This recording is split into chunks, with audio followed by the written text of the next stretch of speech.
Oh,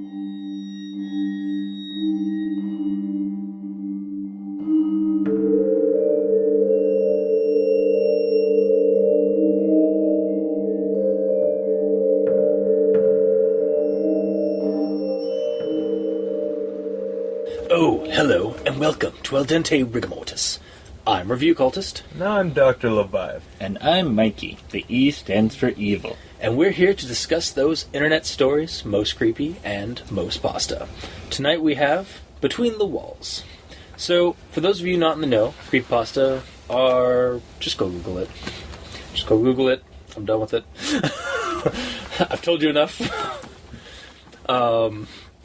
And Between the Walls is on creepypasta.com, and it's by Kenneth Kohl.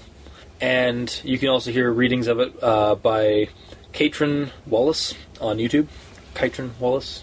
I'll leave a link in the description below. And so I guess we'll just dive right into this one. So a family moves to Indianapolis. Hey, we're going to Gencon, so it's cool. This one's kind of connected because it's in Indianapolis, and we're in it. Anyways. You're not going there from Texas, so shut up. Yeah. So they moved to Indianapolis into a very old but gentrified home temporarily until they find their forever home. So they're just renting it. The house is huge and really old. In fact, it even has servant bells and passages between rooms through the walls and by accessed via during a door in the closet. What? Lots of doors. Yes. There's lots of closets. Well, they might not all be in closets. Okay, that's fair. Well, the ones that are mentioned are primarily in the closets. One that is mentioned. All right. Yeah. Actually, there's another one, and it's actually in the cellar. And there is no actual door. It just kind of opens up into one of the rooms. Well, it was sealed. Ah. But so by the fact that it was sealed tells me that there is something there. If it's not a door, then it's a door. All right. Well, I feel we're getting ahead of ourselves. A window? Oh, no. That would be a horrible, horrible way to seal up something. Yeah. Oh, man. Can't get into that thing I sealed up forever. But I really need to. Oh, man. If only I could find a way through this hardened, clear sand. So this is all being told to us by the father of the family as he recounts the tale. And then in the fall is when he comes across an animal, or at least he thinks, in brackets, in the garage, and calls a pest control guy to lay traps. And that's also about the same time that the bells, the servant bells, start ringing during the night as well. But do they know for whom the bell toll? No, It not tolls yet. for thee. No? No? No. I amused myself. That's important. that's what's important. And so, yeah, they're afraid that animals are in the house now as well, so they call the pest control guy. They use non-horrible traps, except they're horrible traps, to like bait and stuff. Yeah, like... It's like, oh, we don't want to use glue traps because that'll be icky, but let's use let's use straight up rat poison. Well, and rat poison, I mean, basically the rats just bleed from everything, and then but before before that happens, they get into the walls again. Yeah. Yeah. And that's where they die, and subsequently rot. Yeah. So, I mean, like... It's just a good idea. They're just hoping, I guess, or assuming that they're going to go outside and die when that's not going to happen. Yeah, hope in one hand, shit in the other, exactly. and see which one fills up first. Because you have passages in your walls too, so like your kids are probably like if your kids are anything like other kids, they're going to go through those walls because hey, cool secret passages, right? That's what the first thing I thought of when that was described. But yeah, I mean like. Maybe I don't want to use fucking glue traps because they're inhumane. It's like, well... yeah, or snap traps. You know how many other... Well, I don't know. Oh, they didn't want to use snap traps, or the Terminator. They didn't want to use snap traps because of the kids. Yeah, and the dog, because... What dog? The dog that was mentioned once in this entire fucking story at the very beginning. They're like, oh, the landlord was even okay with our dog, which is a larger dog. And that's the last we ever hear about this dog. So, in other words, the Terminator did not make this recommendation based on the dog at all. It was only about the kids, like I said. This guy. So several weeks go by with no caught critters, but the bells keep ringing constantly day and night. So the father lays out his own bucket and bait trap, and indeed he catches one of the pests.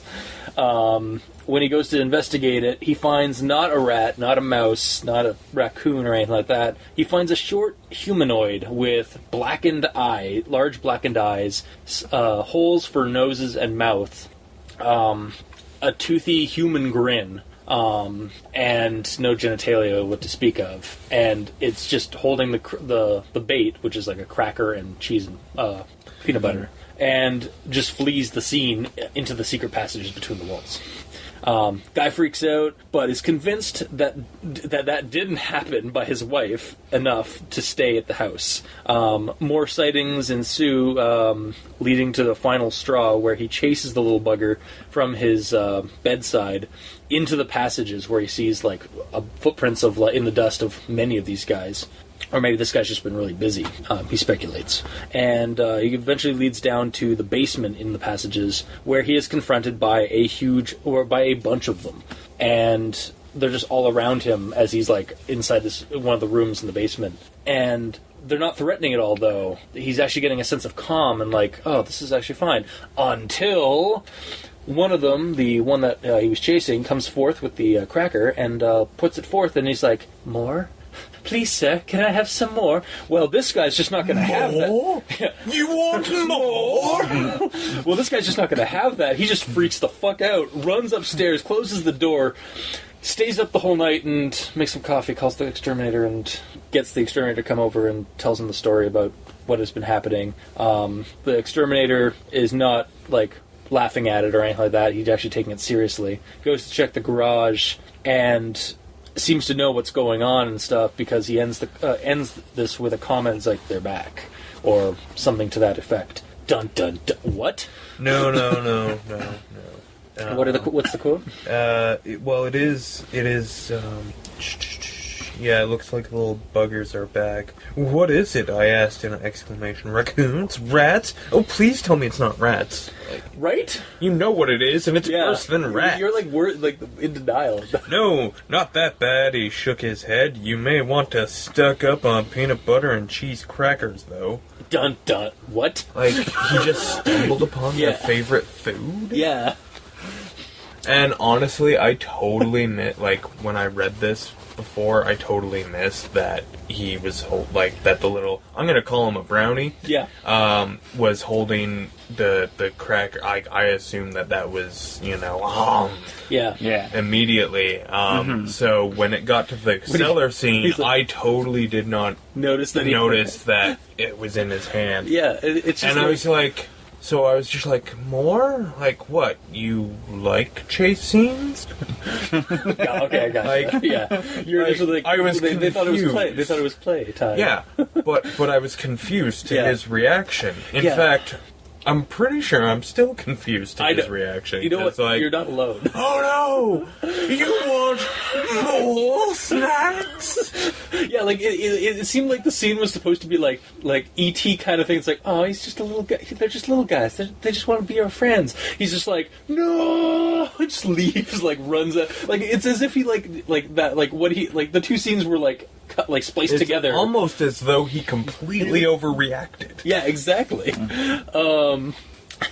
So my thoughts on this: the story starts off pretty good, at least for as far as like setting up the scene and some sense of suspense with the with what's going on. But then trips and just starts rolling to a stop before the finish line. The critters are described to me, anyways. My first initial thing was that they were greys, like the gray aliens, or even like house elves of some kind. I was expecting an ET ending, to be honest, as the story progressed, and then he just freaks out like for no reason. Like, I'm sorry, the scene, like, if I'd been in that scene, I don't think I would be running up the stairs. I'd after they said more, I'd be like a little bit more perplexed. I'd be like, yeah, let's go get some. Let's go get some munchies. Yeah, because I'm clearly high as fuck. Yeah. So they aren't scary at all in this at all. Like, they act at most like mild tricksters.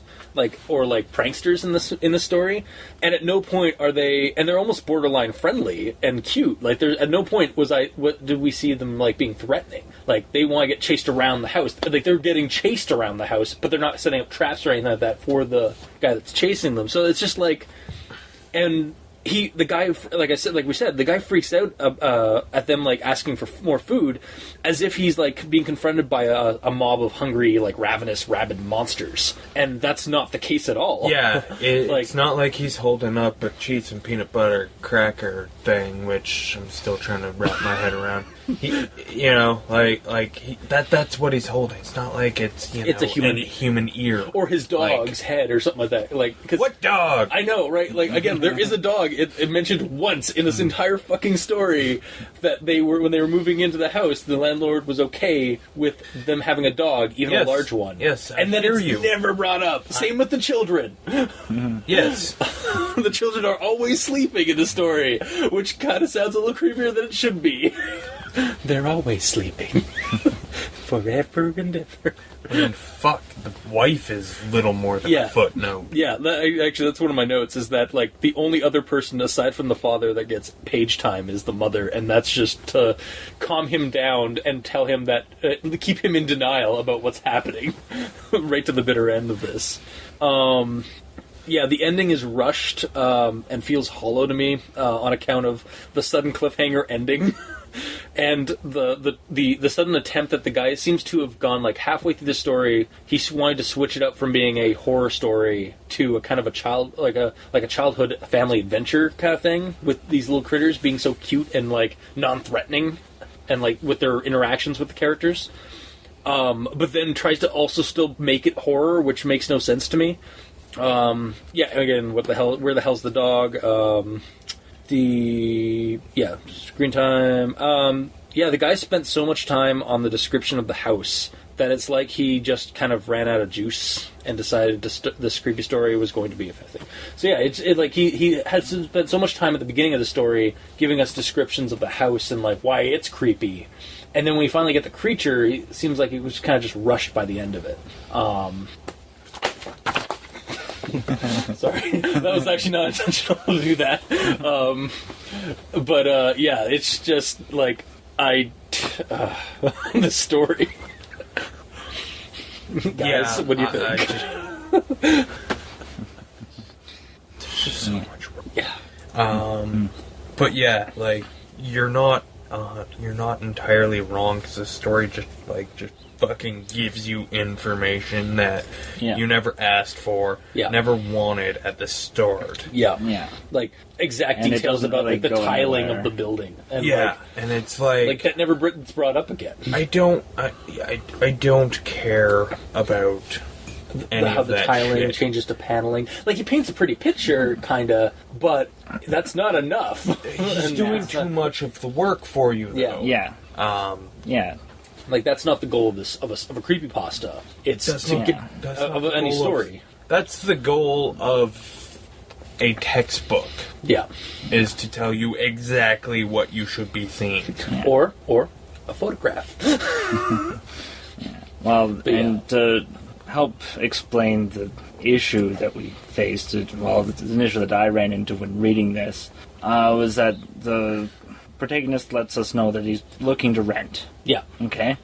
Before he finds his forever home. Yeah. And his house is sold. And then, from the moment that they explain the landlord is showing them the house, there's 7 paragraphs explaining this house, ended by, "We'll take it." And at that point, I'd forgotten it was a landlord. It's like, oh, they're buying a creepy house? Yeah, and they're even mentioning, it's like, man, this is a really creepy house. Like, oh, God, we'll take it. Like, okay. Now, I've got a fucking logic thing that, I know I'm bringing logic into this, and that never works out well for me. So, they're just moving up here.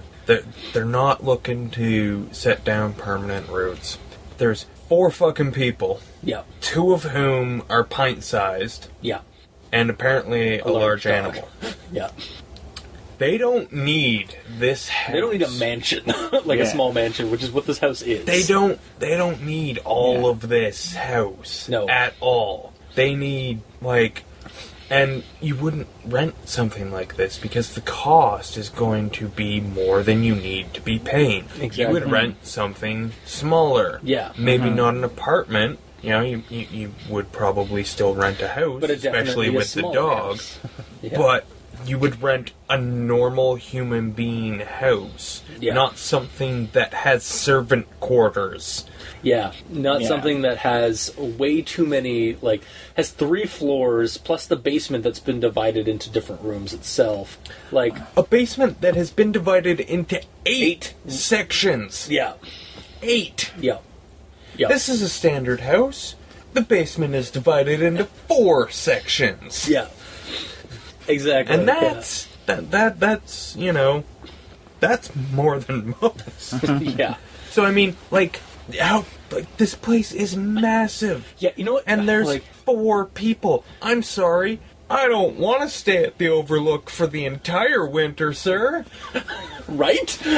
Also, and they like halfway through the story, I think they're like, oh yeah, we should think about renovating a little bit, like painting the walls. And it's like, you're just renting this place. No. Like, yeah, you're renting it for a short period of time. We're talking probably less than a year. Yeah. Yeah, exactly. You know what? Actually, it's funny that you brought up the Overlook Hotel, because this, for me, this actually brought up, the whole time I'm reading this, 2 movies kind of came to mind. First off, E.T. because of the creatures. But the other thing was this, with the creatures and the house, I got the plot points and kind of vibe of Don't Be Afraid of the Dark by Guillermo del Toro. Where it's a family moves into a house to renovate and stuff like that or whatever, and little creatures are in the walls or in the basement coming after them. What does that have to do with the Overlook? It's a movie. The Shining is a movie. It's a book. It's also a book, but it was a movie as well. Yes, but it's mostly a book. In my head, it's mostly... Okay, fair enough. Do you have to be an ass all the time? Well, I tried wearing my other hats, and it just doesn't work, so I stick with my ass hat. Fair enough. But yeah, alright, Mikey, you go. Alright, another thing to help illustrate the detail he put into explaining this house is that I learned new words. Like, lintel. Okay. Which is a horizontal support of timber, stone, concrete, or steel across the top of a door or window. Yeah. No, I mean, how did you not know that already? Well, it's not a common word that people use in conversation. Neither is protoplasm, but I know what that means, too. Well, other words include gentrify. Gentrify, I think, is the pronunciation. Yeah. Yeah. But filigree. Really? Alright. Yeah. Fair enough. They are all old words, to be fair. Like, they are old, like, antiquated words, so... And this will sound niche, but niche as a noun. Which is a shallow recess, especially one in a wall to display a statue. Yeah. Also, pretty much the show. We are filling a niche in podcasts. We're a statue. Actually, the funny thing was the reason I know gentrify is because of Detroit and I think parts of I think downtown of our little town because they were trying to gentrify the old buildings. Yeah. And also a technicality, forever home. Yeah. It's a word used by pet breeders and shelter operators to describe a living home where the pet can be adopted for the rest of his or her days. This is something that's not a typical human thing. Yeah, but it might be... I've heard people use the term before, like, in regards to, like, this is where we're setting up where roots. we're going to raise the kids and shit. I hear you, but I've also heard that one too. Yeah. So that one feels a little nitpicky, but like I understand where you're coming from, but like it still gets the message across of what they're trying to what he's trying to mean. If you want me to be nitpicky, I'll nitpick the first frickin' paragraph with where it says, "I never thought I'd be as scared of things that are imaginary." Like, yeah. once you see something, it becomes real and is no longer imaginary. So you're still not afraid of imaginary things. Or is he? Well, yeah, he's pretty terrified for no reason, it seems, of these imaginary goblins. But they're not imaginary because the Terminator. He's in denial for most of the story. Like, he's like, no, there was rats in brackets, or were they? Or like he's in denial up until the and I'm pretty sure, honestly, beyond the end, because he calls the fucking exterminator to get rid of brownies. Yeah. Obviously, you don't call an exterminator to get rid of brownies. You got a different fucking you gotta find someone you can call to get rid of that shit. Yeah. But this was a special exterminator from the landlord, because the landlord has a guy for everybody. Guy for everything. Yeah. Sorry, but nitpicking, you're nitpicking. You just made it sound like he's the setup king. Well, he could be. You don't know. Yeah.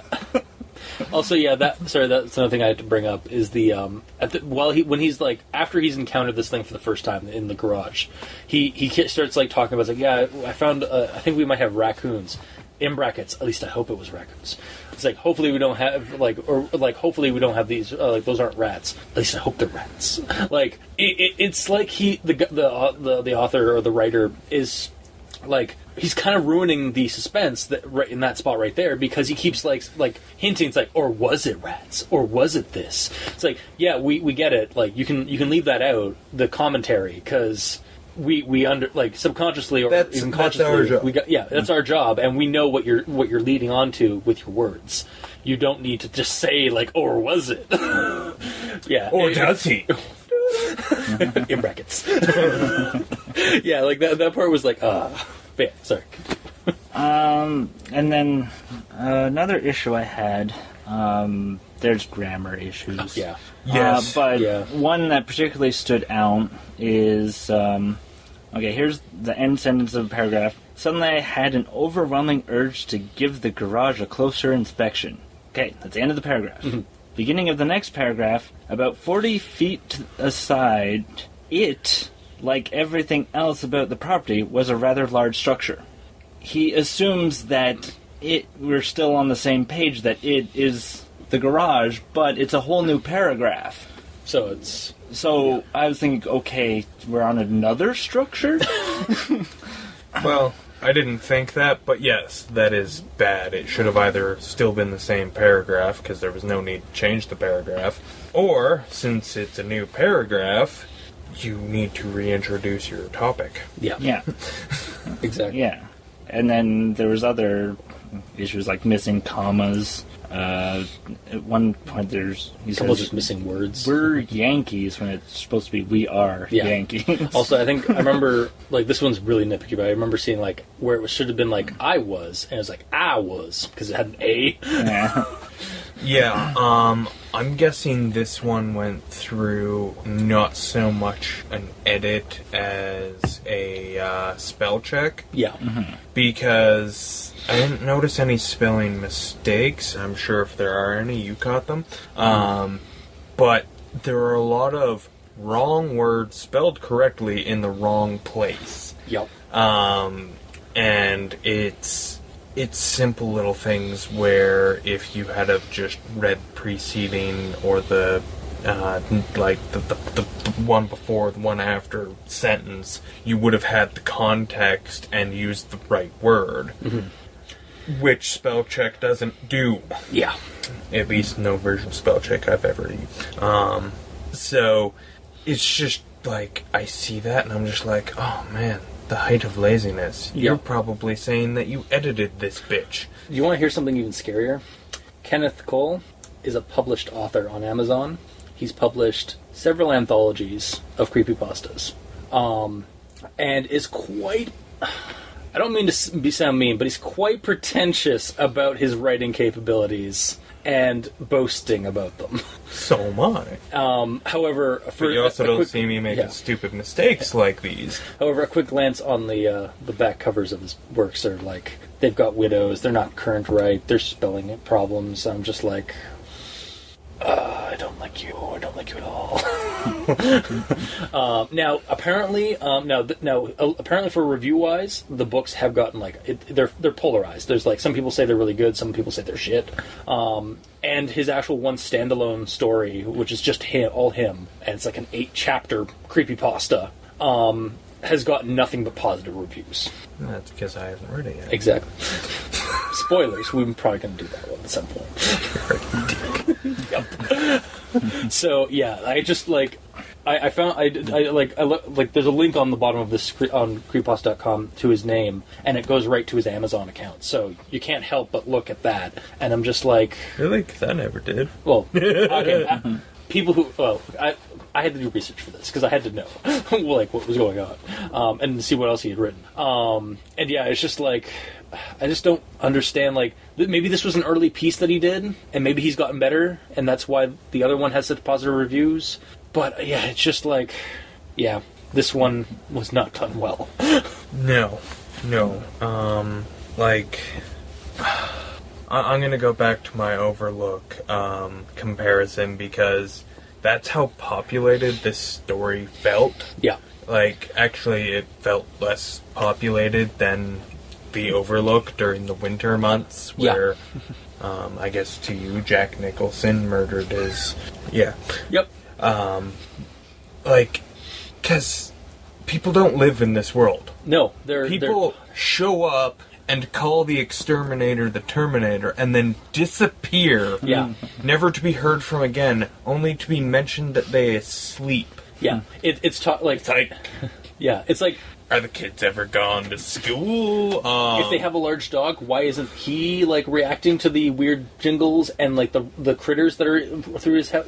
Like that's what was popping up most in my mind. Is like, why the fuck isn't your like? Where's your dog? Like, are we gonna get a horror thing where like, oh, the dog's been eaten? Like that's honestly what I expected when like they pulled out like when it came up to like talk to him at the end. I was like, and this is where or when he goes to look in the garage, and I was like, and that's where we find the dog's been half eaten. But no, nothing. And I was like, where the fuck is your dog? Where are your kids? Like it's been several months because like from the beginning of the story to like the fall. Like what's going on? His wife is like, briefly mentioned several times. Doesn't do anything. She convinces him. No. It's not. She doesn't do anything. She just speaks occasionally. Yes. Yeah. Mm-hmm. Lenny shows them the house, and then fucks off, and they get a couple of phone calls. And I mean, they make a couple of phone calls. That's it. Yeah. And I mean, that would have been okay if other people lived in this world. Yeah. I mean, the fucking exterminator gets more screen time than the family, than the kids. Yeah, I feel like if this was a better story, we'd have some paragraphs of the kids living in, some kids shenanigans in the house, like with the passages. Maybe some discovery of like weird it was things. The kids that unlocked or the seal or broke it. Or whatever. Yeah, exactly. Like I feel like there should be more with the family because you start introducing them. I feel like the kids really just exist to make him a family man. No, to justify renting a place of this size, and yet it doesn't even bother to do that. Yeah, because like. You know what I would have accepted as a viable reason for renting this place? You know what? We had the extra money. It was only going to be for a little bit. I got a big new raise. Let's rent the big creepy house. I could buy that. One line. That's a horror I'd have been movie. like, you know what? I probably would too. Yeah, that's also a or at the very least, I would want to. Yeah. I don't know if I actually would, or because I'm a little more pragmatic than fictional characters. Yeah. But it's that's also a very believable haunted house like movie plot. They're in like Hook.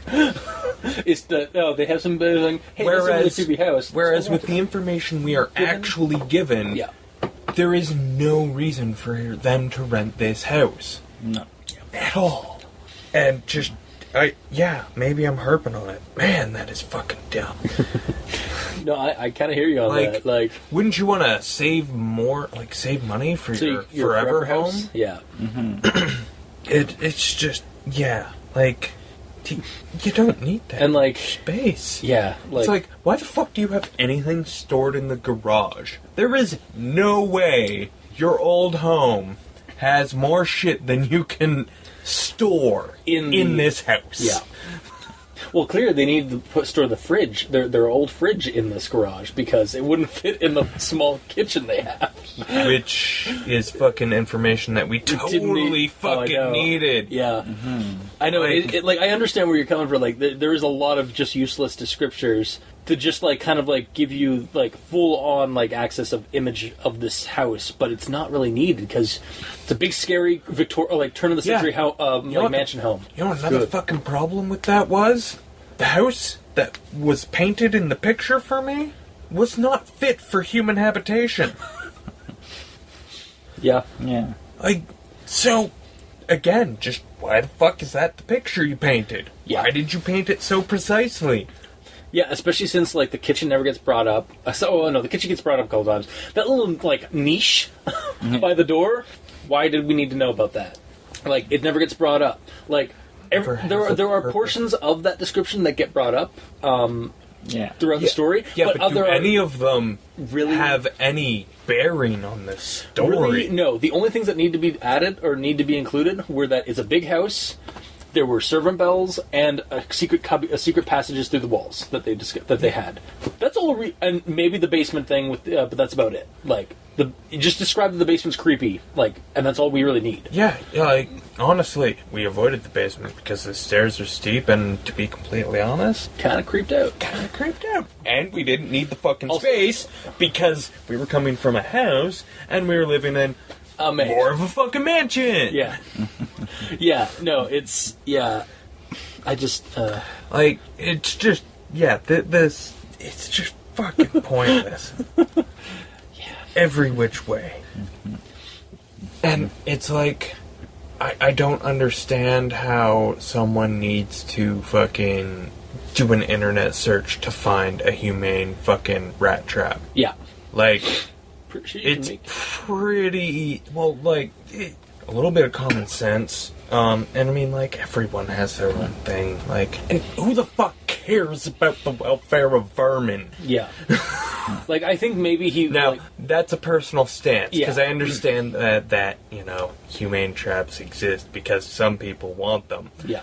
I feel shitty when I find one, like, dead in the trap, but I don't, like, alright, well, it's gonna go... Mainly, I'm just like, I don't really want to handle this. Take it up to the woods, drop it off, there we go. But I think for this one, like, the only thing that really came to mind for, like, why they really didn't want to, like, have, like, these dead rats was because of the kids. They don't want to have to get into that discussion. Because I assume the kids are young, like, super young. But who knows? Who knows, man? Yeah, that's true. Who knows? Because we're not... For all you know, they're fucking 30. Also, I love his description, like, getting on that, I love his description when he's like, in my younger days, I would have checked these passages before ahead of time, so that in case the kids decide to go exploring. But now I'm kind of just like, ugh, effort attitude. I was like, well, alright. And that doesn't translate, because, I mean... He's doing so much other stuff. Yeah, and we go to the fact of the bells. Yeah. Like, the bells start ringing. We don't know what the cause is other than there's something potentially in the walls doing it. Yeah. Take some tape, stop them from ringing. Problem solved. Yeah. Yep. Like, that's the lazy way to do it, but it's... it gets rid of the noise and you can sleep. Especially since they're apparently starting to... They start going off, like, constantly, day and night. Yeah. For weeks. Just like, yeah, he's describing weeks, and we get nothing about the family. Like, and no one's been in the fucking secret passageways? Yeah. I'm sorry. My house that I'm currently residing in has secret passageways. Excuse me. I'll be back in a week. Yeah, once right? I've mapped out every single route of this secret passageway. And that was even the selling point. Yeah. Like, he's like, all right, we gotta tell you thing. Yeah, exactly. It was just like, it's super... That's a really cool thing about a house. Like, I'd want to check the fuck out of that shit. Especially, and if you have kids, like, you know they're gonna want to get into that. Like, yeah. If you don't, you know your kids are gonna want to. And as a responsible parent, you should probably make sure they won't die in the walls. Exactly. Right? Just saying, Yeah. with everything else that parents fucking do, I would be amazed if a family moved into a house with secret passages, that the parents wouldn't be like, well, we can't have you going around in there till I know it's safe. Yeah. Either that or they just, remove them from the equation because asshats. Yep. Anything else there, Mikey? Well, I have how I would make it better. Okay, go for it. Let's see. Step 1. Remove the unneeded filler. Step 2. Make the monster scary. Or keep it benevolent, but have him terrified of them. But in the end, it's they're actually helpful little house elves or exactly. whatever. Yeah, that seems to be where they were going. I could have totally dug a happy-go-lucky ending. Yeah, but as a creepypasta, it should have some suspense in there. And yeah. It tries throughout this, and then but when we get the reveal of what they are, it's just kind of peters out. And because suddenly they're not really evil or anything, they're just mischievous or friendly at best. Seriously, dude, I'm picturing naked brownies from the monstrous manual. I hear I'm you. just I pictured man. As soon as I got nose, not scary. Yeah, and honestly, as soon as I got it, I either expected I pictured Dobby with Voldemort's nose, just the two slits and no ears, or a gray. And I was like, all right, aliens, I can get behind this. Yeah, it's an IPA, Indianapolis Pale Alien.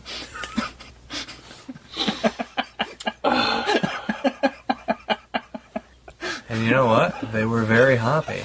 Bum. I hate you so much right now.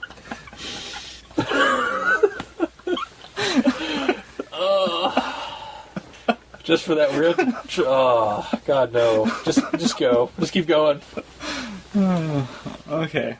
So, without changing the monster much, here are some changes that I make to make it more scary. Number 1, establish the protagonist has a love for peanut butter. And cheese crackers. Yes. Because that explains so much now. Okay. now I'd be like, oh, he ran to protect his stash. Yeah. And he likes it so much that his wife buys peanut butter scented shampoo. Okay. Mikey, I'd just like to thank you for being on the show and giving us a completely alien perspective on a story. All right. And then we have a conversation with the protagonist and his wife where she wants him to go to bed while she smells like peanut butter because she just recently had a shower. Hint, hint, nudge, nudge. Yeah. But he can't because he brought some work home from his new job and he needs to get it done before he can go to bed. Potentially add some foreshadowing about having the protagonist say, "You smell so good I could eat your face off," as he kisses her goodnight. And then, just as the protagonist is finishing up his work, he hears a scream. He runs upstairs to see his wife missing part of her face, and what appears to be skin that has been chewed and spit on the floor. He rushes her to the hospital, because that's the logical thing to do. I'm like, okay. You know what? Despite the how odd this whole predicament is, I think it's a better story. Yes. To be honest. Yes. And then how the protagonist return, but this time he's gung ho. He wants to get whatever has done this to his wife. So keep the trap, but instead of water, acid. I knew you were going to say water? that. No, there wasn't water. No, it was just a pail. Yeah, it was empty. Yeah. I'll put acid in the pail. All right. It falls in. Put Javax. No, that's bleach, which is basic, not acidic. Okay. Nice try, though. Fair enough. However, it would still fuck him up. Yeah. Like Jeff the Killer. Like Jeff the Killer. Sorry. Bad memories, I would. Yeah, and have him sort of stay up all night watching the trap with his gun at the ready. I mean, it is America. And then he dozes off. He wakes up to a sploosh followed by a scream. Sploosh. Okay. He sees the creature, and his gun just happens to be out of reach, and they have a stare-off. And then he goes for the gun. My legs are dissolving! But it's stare-off time. Well, I assume that he got out. Yeah, he leapt out of the. He unsplooshed out of. yeah, that's what the scream was. It's like, getting away from it. So, armed with his gun and a flashlight, he follows the creature, because obviously the creature runs away. And then... No legs. limping away. At least one leg. Handstand away. Yeah. So he gets down there. He finally finds one, but then he's in the cellar, and then he suddenly looks around and he's surrounded, and that's when he pulls out the grenade. And that's when he's creeped down. And then if you have the monster with the cracker limp forward and be like more, but have skin in his teeth, blood on his chin. Yeah. At which point he'd just be like, I'm gonna slowly walk away because I'm outnumbered. I'm going to slowly shit my pants. Yeah. Not even gonna move. I'm just gonna slowly shit my pants and deal with that. Yeah. And then have the exterminator call for backup because the monsters now have a taste for human flesh. Alright. Yeah, so... Much more entertaining. I won't disagree. I particularly like my idea where he's like, alright, you motherfuckers. Let's dance. Just drops. Yeah, except that wouldn't have had the awesome ending that he just described. It's true. My personal favorite in that part is peanut butter scented shampoo. Yeah. Which, P.S., would never hit the market because, It exists. What? Yeah, it does, dude. Alright. I did my research. Dude, we live in a world where there is hufu. Human tasting tofu. All I'm saying, we live in a very weird world in terms of products. I'm just gonna go ahead and blame Japan. Well, it's probably the most logical. Nothing against you guys. It's not their fault. They know why. Yeah, you definitely made a scarier and more logical story than kind of what we got at the end of this one. Yeah. Really call it logical. A baited trap with an acid. To be fair, I knew exactly what he was going to say, because it's something I might have done.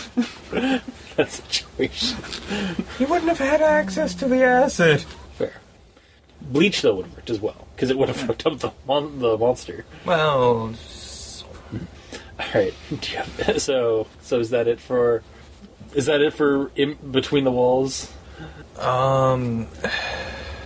Yeah, pretty much. There's nothing. It's just I don't understand why it's on creepypasta.com, because at no point is it creepy, and it's not because I'm desensitized from creepiness or anything like that. It's the story does not give us. It's so uncreepy that the protagonist isn't creeped out when surrounded. Except when one of them asks for more food, and then he's just nopes. He just nopes right out. He can't handle consumers, or he can't handle charity, apparently. I still can't. You still can't get over you didn't notice the... No, I can't wrap my head around his fucking rat trap. It just... Oh my god, it's the stupidest fucking trap in the world. Yeah. Well, because the bucket, or whatever, the reason you use that is because they can't climb it, right? Mm-hmm. From the inside, they can't climb out. But in order to get on top, in order to fall in, Yeah. they have to get on top, See- which means they have to fucking climb it. Quick revision to that. Add a little stick, because rodents and raccoons, if you put we've had this issue with dumpsters. If there's a raccoon stuck in a dumpster, you just put a large stick or branch into it, and they can climb right back up. Yeah. So I imagine the same thing would work for this. You just have it on the outside Yep. to go in onto it. Yeah, but it's still... I understand it's a stupid still idea. a stupid oh, yeah, trap. I understand. It is still a very dumb method of doing it. You're better off just You're better off with a box and a stick and a string. to be And perfectly fair. patience. That's kind of what I expected him to do. But then we get the bucket trap. It just... Yeah, Like, don't get me wrong, yeah, that would work, sort of, but it wouldn't. It's just, there's so many fucking easier ways to catch a rat, yeah. or skin a cat, or whatever the fuck he was trying to Forget do. a dog. Yeah, It's just, there are even so many easier ways to do it. Wreck her. Because I understand that was apparently integral. Now I understand, anyway. like I know that actually no, there are squirrel traps that are about the same that are probably the right size to which are just cages that animal can go in, but then they can't get out. Yeah. Ask the exterminator for one of those. And Go have that to- set up. Or go to a pet, not pets, go to a hardware store yeah, or somewhere like that. Yeah, there are lots of options for dealing with vermin. yeah, that aren't Some necessarily. of them are even humane for Exactly. some fucked up reason. Yeah. I guess all lives do. Anyway, wow. Anyway, okay, we're just gonna end that. We're just gonna end it. I will not recommend this story. It had some potential, but it falters and fails at every turn to be a creepypasta. And I just pray that this was one of his earlier works, and that any of his other ones that we do are better. That's my stance. Yeah, I mean it's bad. I honestly thought it was going to be not better than it was, but once I started getting into it, I was like, oh, okay, this is gonna be cool, because the monster that he's afraid of is completely benevolent, maybe even helpful. Yeah. And then that idea is just not explored at all, and I'm like, well, We're left with a cliffhanger. that was a ending. waste of my time. Yeah. No. Yep. Wasn't a cliffhanger, just It dumb. just it had I'm still trying to wrap my head around, this is the food they love, and he just happened to use it as a trap. I mean, he could have used a crouton, a piece of fucking bread. some cheese, just cheese itself. There are so many other things he could have used, and he just happened to use this thing that They like. I wouldn't personally use as bait. Yeah, I'd use the peanut butter or the cheese, and in fact, from experience, that's what we've used in the past for squirrel traps and stuff. Again, or even for rat traps on the snap. Yeah, on the snap growing traps. up, every time we had mice in the house, because I grew up in an old-ass farmhouse, Yep. yeah, some winters we got mice. We always used peanut butter. Yep. And when I was a kid, I was really, really disappointed in that, but we killed so many mice that way. Yep. It's an effective tool. Yeah. And, I mean, Yeah, it's not in your house already. Yeah. Yeah, you don't have to go out and get something different. Yeah. So, But, yeah, just so many holes in this story, so many needless descriptions and explanations. Yeah, of course your, landlord has someone for everything, because he rents out properties. He needs shit fixed. He's going to build a rapport with the ones who are good. There's just so much wrong with this. Honestly, I'm still just pissed that, it wasn't just a benign or preferably a benevolent fucking monster. Yeah. Because that would have really, I would have counted that as a twist ending. more than we better get some more bait or some more cheese. You better stock up on cheese and crackers. It's and peanut just, butter, because they're back. I was like, and then it's just, yeah. Yeah. It's a huge I would missed have opportunity. again, it to me, like, that is the ET syndrome. Like, it was like, it starts off kind of spooky and creepy, and then we learn that it's not such a bad creature, and that it's actually kind of friendly. And then, I'm like, oh, you're overwhelmed at work, but the fucking little monsters do it while you sleep, like, the cobbler and the elf. Exactly, yeah, that kind of thing too, yeah. Like, elf cobbler. Ooh. So yeah, for me, that's the biggest piss off about this whole thing. I mean, everything else I've seen other stories do, but that was something like that missed opportunity is something would have been that really we've good. never seen another story get close to, and the fact that this one was so close but so far and then off. just tripped and kept and just like. No, that's your analogy. All right, that's not mine. Right. But yeah, Just sat down in front of a bowl of dick, kept eating. all right, that is definitely your analogy. All right, Mikey. I don't recommend it. It just a lot of filler and no killer. Yep. All right, so There's a lot of filler, but there isn't, like, it's all filler is the thing, because there's so many words and sentences and entire fucking paragraphs wasted on filler, but there's no no, I'm not trying to rhyme. There's no, like, there's no, like, the kids do nothing, the wife does nothing, like, so what's the filler filling? Filler is filling nothing! yeah. Yeah. So, that was this week's episode. If you like what you heard, if you didn't, eat a whole bowl of dicks. But no, go to the comment section below wherever this gets posted and comment, whether it be on Kiwi6, YouTube, Facebook. Me and Dr. Leviathan are at Twitter at Dr. Leviathan and Review Cultist. You can you can send us a review on iTunes. Let us know how we're doing, if we're crap or not. Every little bit helps. You can also send us emails at aldenterigamortis@gmail.com. That's aldenterigamortis@gmail.com, where you can suggest other creepypastas you'd like us to discuss on the show. And if you'd like, you can donate. Go to crazonstudios.tumblr.com, where you can check out each title card for each episode, and on the side there's a little donate button. So, until next time, I have been your host, Review Cultist. And I'm still Dr. Leviathan. And I'm Mikey. The E stands for evil. And this has been Al Dente Rigor Mortis. Sleep well.